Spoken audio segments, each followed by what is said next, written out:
Well, good morning, good afternoon, everyone. I'm Elliot Kallen, CEO of Prosperity Financial Group. Welcome to another very exciting episode of Meet the Expert with Elliot Kallen. We are going to delve into the world of public relations today.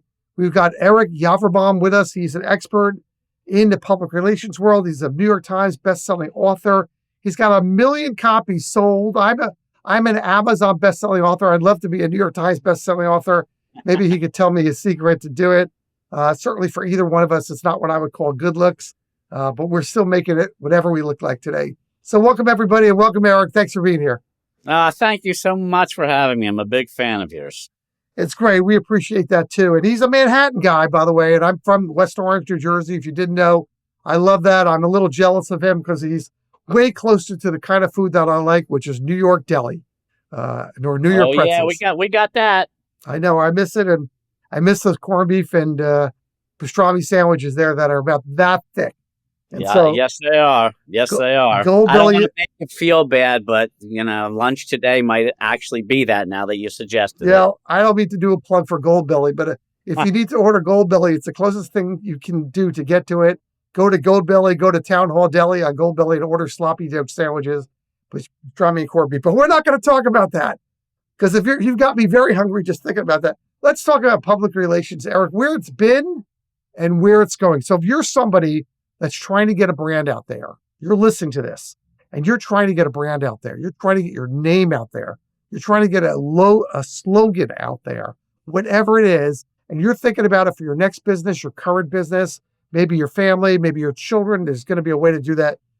Everything is changing in the world of public relations. It's no longer taking out an ad on Craigslist or going to the New York Times to try to do that, or the Wall Street Journal. It's digital, it's media, it's different. Eric, tell us where it's gone and where it's going, because that's so important today. Well, the way that I look at the landscape, look, I grew up, in a different world. Walter Cronkite would end the news, and that's how it was. And we all said, yeah, that's how it was. We just saw it on CBS Evening News. It was a different world. Before social and digital media, the proliferation of social and digital media, the proliferation of, video, on the internet, the access that we have to information, the algorithms that guide us, it's all different. The way that I look at what I used to do, which was, I got my clients on television, radio, talk shows. I got them in newspapers and magazines. That's what we used to do. That's not how people get their information anymore. It's just one of the ways that people get their information.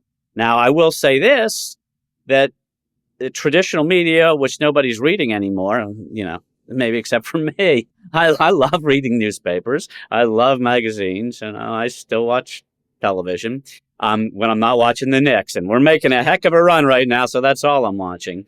But information dissemination is so different now. And I'm a news junkie. I'm an information junkie. I like to track and trend stories. I would say it's a hobby, but I actually get paid for it. I can ride a news cycle, and man, they are fast now. But the day I'm sitting in my office, I have 8 screens across my desk. I'm looking at a little bit of everything. I got 8 screens on my wall. It's every different television network. I'm looking at all of these screens. And I see on Twitter at the time, this guy, Captain Sully, had landed his plane on the Hudson, and all these people are standing out on the wing. It's on Twitter. I'm not seeing it on anything else. No network. Zip. Nowhere. 6 minutes later, CNN has it. They got that shot from the guy that was on the boat that was going by the plane in the Hudson, who took a picture, tweeted it, and 6 minutes later, the very first national television picked it up, which was CNN. 6 minutes later. I knew that day, that's going to be the match that lights the news cycle. It's going to, Twitter, whatever it is, and they will change. But it's going to be something digital. It's going to light the entire cycle. And it, lo and behold, people get into the Oval Office on, what was formerly known as Twitter. It's a very, very powerful medium for communication. Everything, grows from there. But it's even changed more since then. And, we have AI, into the equation. We have your own unique algorithm thrown into the equation. So, basically to your question, my very long-winded answer was, how do you do that? How do you work that? Because the answer to the question is, one, just so you know, for anybody watching or listening, you can do it. You don't have to be me. You don't have to have done it for 42 years. You don't have none of that. You can do it, especially if you're on a budget. And to me, it's the great equalizer. And I'll go back to 1985. I had the same theory, and I got literally the same question. The times have just changed, but in 1985, I looked at the news, because we all have some sort of a feel. We don't know if it's going to go right or left, but we have some sort of a feel for, I would say, the story of the day. Now it's the story in day parts. In 85, I looked at the news and I said, what's coming? What's definitely going to be in the news? And there was a labor dispute looming with Major League Baseball. And they dare not go out on strike because it's, in theory, not good to do that. But that's not what Major League, that's not what the players found in any other strike. In strikes in professional sports, fans always come back. They always say they're so angry. They always come back in record numbers, always. So it's a veiled threat because no one's worried about that. So in 85, I know that's coming. I started the National Citizens Action Group. We call it Strike Back. We ask people to send us a letter saying that they will boycott one game for one game. It's okay if you guys want to go out on strike. When you come back, we're not coming back to the ballpark. The movement got this enormous amount of attention. I was on the biggest shows in the country. I was in the biggest magazines in the country. And just as an example, Ted Koppel and Larry King, whose shows I did, both asked me, why are you doing this, Eric? What, why? And my answer, which was my message, was this is what I do for a living. I get my clients on television, radio, talk shows. I get them in newspapers and magazines. I'm just using the same avenues that I would to promote any of my clients to promote a cause. That was my message. That's really what I cared about most. That's what launched my first agency, which sold to Wall Street. That. So if you can have the ability to look at information dissemination, a news cycle, and say, what is going to happen? We already know about Memorial Day, traffic, just as an example, before Memorial Day. We already know about, July 4th. And I could come up with a million other things we already know about. So those are the things that entrepreneurs and small businesses can try to figure out. What's a news angle where I can get involved in that story, because I know it will be a story. And that is what I did to launch my agency, and I've been doing it ever since. Well, I want to take you forward to today's times for a moment, Eric. We're talking about Eric Yaverbaum. We're talking public relations now of what's going on. I want to tell you a great story that happened this weekend. If you need to reach me, it's Elliot, ELLIOT, at prosperityfinancialgroup.com. The website with 145 plus of these episodes is prosperityfinancialgroup.com. They're all on there. And the email is Elliot at prosperityfinancialgroup.com, 925-314-8503. So, Eric, I want to bring you up to today's news and tell you what just happened over the weekend. And I want you to put it in context, if you will. I've started now 5 entities, four of them for-profit businesses, 1 not-for-profit. I have the last 3 that I still own as of this moment. I'm ready to start business number 6, have a little bit of fun with something totally different and non-financial for the fun of it. I'm sitting with my stepson who I adore on Saturday trying to come up with a name of this. And every name that we're coming up with is that I look up on the internet is taken with a website. He said, oh, all right, well, let's do it on AI, Elliot. Let's do it on ChatGPT. Let's find a company that has the 3 entities you want to be in the name. Doesn't have to be clear and exact. Let's find also where they're not already existing. Let's find where there's not an existing website. Let's find where there's not an existing podcast or a blog for this. And let's find one that is registered and already is a corporate entity that you're going to get in. And up pops names that I couldn't even think of. They sound like AI names, but they're very different. And it's changing our world so fast. And for me as a small business owner, I'm not one of those companies that come to you to be my public relations company that you've been so successful with, like Sony or Domino's or H&M. These are great success stories that you have, and $1 million in PR for Dummy book. I love that. I adore what you've done, and I'm in awe of what you've done. But I'm on the opposite end. I'm a small business owner, like most Americans, and our budget is $1,000 or $5,000, not $500,000 or $5 million. Yeah. And we just learned that ChatGPT can take me all over the place and so forth. So how's it changing for you, and how's it changing for me? AI is going to change everything. And with, in warp speed. I once tried to write a book about the velocity of how things are, the fact that technology is getting better, that's not new for anybody. It's been getting better our entire lives. The velocity at which it's improving, that's breathtaking. It is different. It's the speed at which all of this is happening. AI is a perfect example. Trying to wrap your brain around, so how do we ride this velocity to our advantage? I mean, one of my books is called Digital at Speed, that I had to write as fast as things were changing. And that was 10 years ago. Imagine fast forward. The velocity is breathtaking. Here's the most important point about it is use the technology, embrace the technology, try the technology. It works. It's different. And you can get in on all of this. AI is still, it's the wild, wild west with AI right now. The wild, wild west is the very best time to get in. But the only way to do that to your advantage, to your business's advantage, is to play yourself. If you don't play yourself, you're not going to be able to use it to your advantage for your business. So I need AI to grow my business. I'm not sure I understand the difference of hiring a PR person like yourself or an advertising agency, because I feel like, okay, I'm getting the brand out there with you and your firm, the Elliot Kallen Incorporated brand, but nobody's buying. They're just getting more comfortable with me. If I do advertising, then I'm putting out a lot of pay for dollars, trying to get back results, or I'm doing it all digitally. So I'm getting a lot of imprints for a small budget. So why today's world, Eric, do I need a publicist and a PR agency? Well, here's the thing. Digital advertising. It's apples and oranges. And on a budget, I would say do it all in-house, period. I mean, to be direct about it.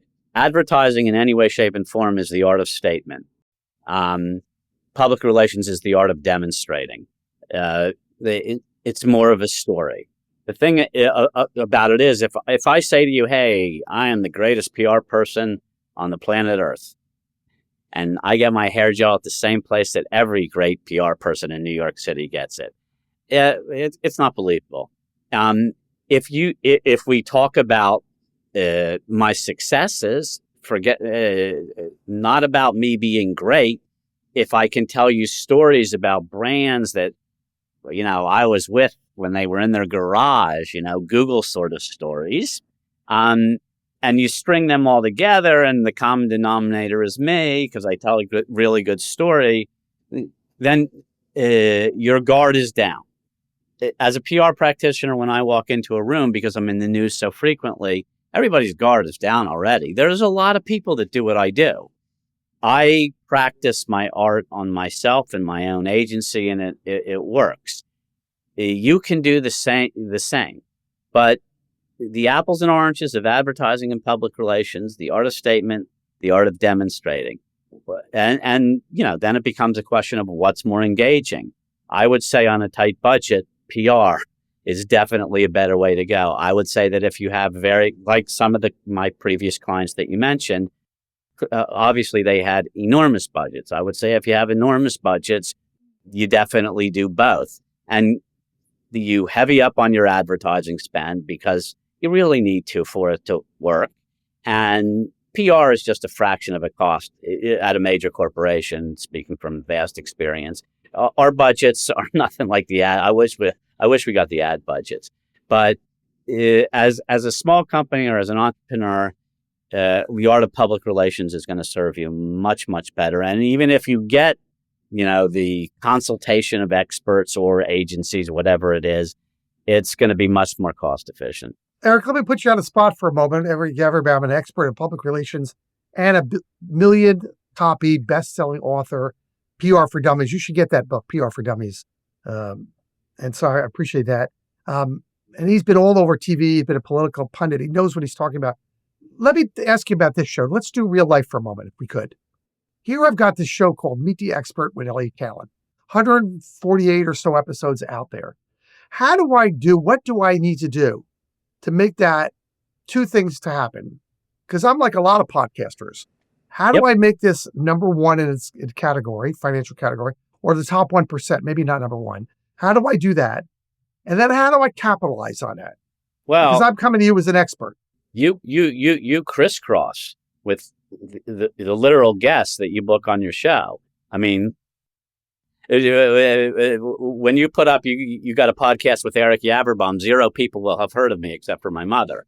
Now, that said, like my agency will probably promote this episode. So more people will, in theory, hear about it. They should. But I'll give you an example. And this isn't so long, this is less than 20 years ago, I want to be in CEOs' offices. I don't want to be some PR guy reporting to the director of marketing, reporting to the VP of marketing, reporting to the senior VP of marketing, who reports to whomever before you ever get in the CEO's office. I want to be the CEO guy, but I'm not. And so how in the world do I get in the CEO's office? I write Leadership Secrets of the World's Most Successful CEOs because I'm already a best-selling author. Guess what those CEOs wanted to be? They wanted to be in my book. Guess who picked up the phone when I called because I wanted to interview him for my book? They did. I crossed. And the thing about that was I did it for 2 reasons. I didn't just do it because I knew they would want to be in my book. I did it because I knew the PR value would be significantly greater if I had 100 powerful individuals that I asked the same 4 questions to about leadership. I knew every one of these are Fortune 100 companies, some of them, and some of them are, entrepreneurs and small businesses.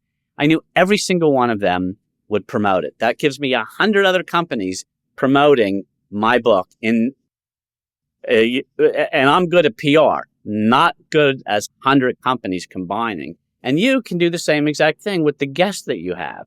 I would go for guests that were relevant to something that's going on in the news today. You have that, you get a whole different ride with your podcast. That's what I would say first. That would just be the first way that I would look at it. So you're looking at, and if you need to reach me, it's prosperityfinancialgroup.com, Elliot at prosperityfinancialgroup.com. We're talking with Eric Yaverbaum, who is a pro at public relations. And everybody wants to build their brand. I don't care who they are. Future brand, current brand, and so forth. Sometimes you don't need that. Let's do a real life. Let me do a real life situation with a company that was not your client, and that would be Nike. So Nike really didn't have much going. They had Nike that made a sneaker when he's at Stanford. He's got a waffle shoe sneaker, first one to do that. Interesting. He's trying to sell it. There's no branding there. But some guy got the crazy idea at his firm when they were going to almost go out of business here to go to sign up Michael Jordan. So Nike really Nike automatically had a Michael Jordan brand that sold for $200, unheard of. But the guy was so popular, so unbelievable that you just had to, every person under the age of 30 had to own those sneakers. And that took off.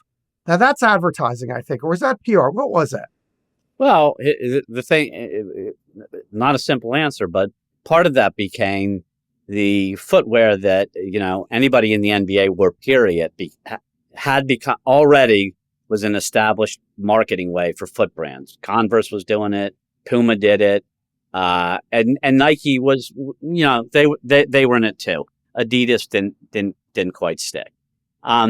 So they knew that if the players were wearing their sneakers, it definitely helped. Michael Jordan took it to a whole new level.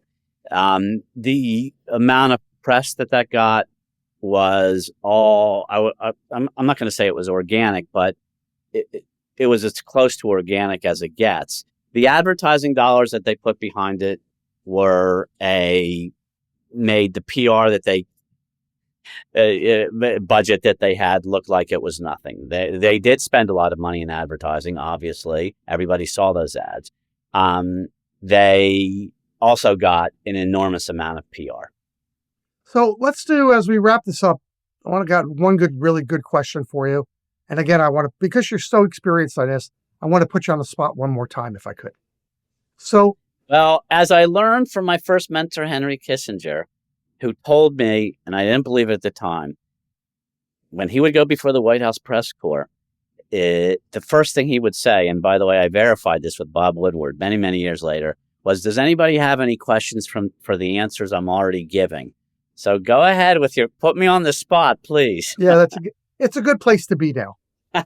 So here we got, so many business owners are going to listen to this. Hundreds, if not thousands of business owners are going to listen to this. Some of these are startup people. They've got a dream. Some of these actually are in startup mode, what I call phase one, entrepreneurial, getting it going, bootstraps type of thing. Some of these people that are listening to it are in phase two. Things are working. Now they're taking it to a whole nother level. In phase three, and you're in phase three and you're thinking of what's my end here?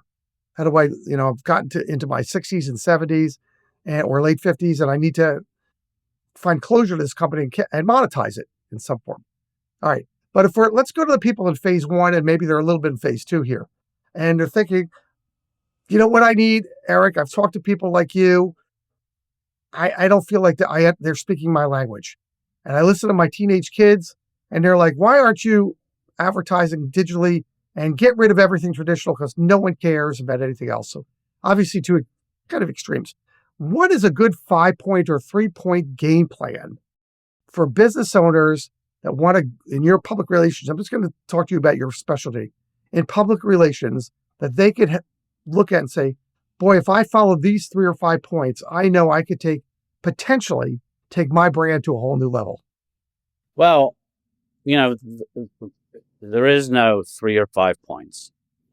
Everything that we do in my world, and other people, my counterparts, my peers, my associates in advertising, would say some version of the same thing. It's all on the field, decisions. It's while the play is going on to try to read, the marketplace.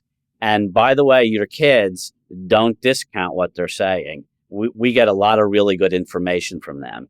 And, I joke in my office to 30-year-olds who think they're so hot, 20-year-olds who think they're even hotter.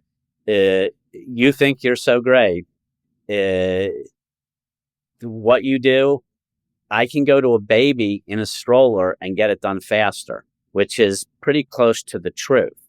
There's a premium on youth. And I bet on that heavy. I listen to that a lot. And if I didn't do that singular, which is listen to your kids, if I didn't do that singular thing, I would be out of touch with where we are today. So, you basically, if you're a parent, every breakfast, you got some great advisors sitting at that breakfast table. Well, you're making a case for the digital world versus the traditional world by doing that. Look, no matter what we think, I believe that we're all miscommunicating on text all the time. Everyone is just like, I like talking in real life. I'm also not the I wasn't born digital. I was in technology when I was very, very young, like in my 20s. So I was early to the party, but it's not like these kids are literally born digital. And whether we like it or whether we don't, it is the way the river is flowing for communication. So if you want to take advantage of communication, you're going to have to accept that part. I think social media, I have plenty of bad things to say about social media, especially as it pertains to the youth. Nevertheless, it is. Social media is here to stay. Digital media is here to stay. Electronic communication is here to stay. What you need to do is figure out, how do you take advantage of it? Because the one thing you got when you're not a kid is the extra insight of life, trials, and tribulations, and that is invaluable. All right. We've been talking with Eric Yaverbaum about where public relations has come from and where it's going. Very exciting times. it's changing and the world's going digital. So there's no doubt about it. I think, and so if you want to reach Eric, tell everybody how to reach you. Google my book, PR for Dummies. It's the only thing you'll remember about me. I could tell you all my other books, you'll never find them. And when you find my name, you can find me absolutely everywhere. Good email address for you if people want to reach out to you? Eric, E-R-I-C, at Ericho, E-R-I-C-H-O, Ericho, E-R-I-C-H-O, PR.com. At PR.com? Yeah, and my agency is Ericho Communications. You can also find us. We're all over the place. We have a Facebook page. We have a LinkedIn page. We're all over the internet. You can Google my name. You'll find me. All right, that's great. Well, if you want, this has been great. We've been talking all about public relations for the last 25 minutes or so, or a little bit more than that. If you want to reach me, you want to see these episodes and more of them, it's at prosperityfinancialgroup.com. They're called Meet the Expert with Elliot Kallen. My phone number is 925-314-8503. Don't hesitate to reach out to me. Eric, thanks so much for being part of this today. Thanks so much for having me. Have a great day, everybody. We'll see you real soon.